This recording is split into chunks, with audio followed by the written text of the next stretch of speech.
Bonjour à tous, vous retrouverez ici un petit extrait de mon live, puisque j'ai décidé de faire des petites pastilles sur chacune de mes reviews. Enjoy! On passe à la suite avec Ghost Pepper. Donc j'en ai pas lâché Mine, mais je voulais faire un petit retour sur cette série, écrite et dessinée par Ludo Lulabi. Donc là, je vous ai mis les couvertures des 4 premiers épisodes. Ludo Lulabi, il a un style qui peut se rapprocher de Madureira. D'ailleurs, il avait été embauché pour faire la suite de Battle Chasers. Donc un style un petit peu cartoon, manga, porté par l'action. Ghost Pepper, c'est quoi? C'est passé. Nous sommes dans un monde qui, après une grande catastrophe, la Great Cinder, la grande cendre, une espèce de monstre géant qui détruisait tout sur son passage, qui était toxique, enfin bref, a été vaincu par des héros, dont le héros Bâtard, qu'il a envoyé sur la Lune.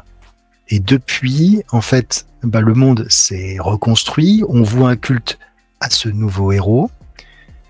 Voilà. Ça, c'est un petit peu le monde dans lequel on est, et on va suivre l'histoire d'un food truck.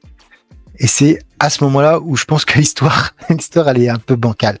C'est-à-dire que on est sur un food truck qui est tenu par un personnage féminin qui s'appelle Loloy ou Lolois, je sais pas comment je dis, Loloy, je trouve ça plus rigolo. Et globalement, elle a un rival, voilà, parce que elle se balade de village en village, de pont en pont. On a une espèce d'énorme pont qui traverse tout le pays, un pays un peu désertique. On a un mélange à la fois en post-apo, robot, etc. Et donc elle a un concurrent qui le chef Tadga, je crois, ou quelque chose comme ça, qui est vraiment un cliché, le gars avec la moustache, un peu costaud, très bruyant, mais qui fait rien, enfin bref, qui ne sait pas cuisiner, lui, alors que elle a des clients réguliers qui viennent, elle a une recette secrète, etc. Pourquoi pas, qu'est-ce que ça va nous raconter? Et il y a des robots qui viennent, des robots un peu policiers, qui découvrent qu'en fait il y a un des consommateurs qui est à sa table, qui ne connaissent pas. Il va y avoir une grosse baston, il va les défoncer. Ce consommateur, c'est H. Il est accompagné d'une espèce de petit bonhomme qui s'appelle Jiminy Mini, comme Jiminy Cricket.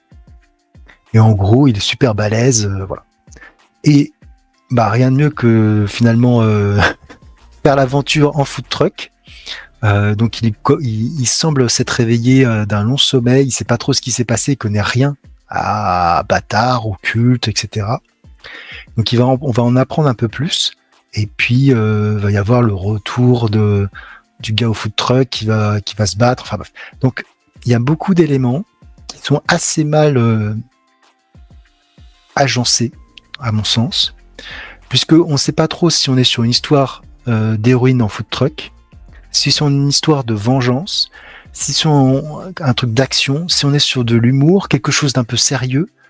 Il y a un combat dans le 4 qui est limite burlesque en fait, avec un personnage un peu taciturne, mais pas trop. Enfin, je trouve que le mélange prend pas bien. Je suis assez circonspect parce que je pense que l'auteur, qui a priori est français, veut bien faire. Et d'ailleurs, je pense que sur les planches, il passe beaucoup de temps à les dessiner. Il y a vraiment des effets plutôt sympathiques, mais ça fonctionne pas. Il y a un truc qui fonctionne pas.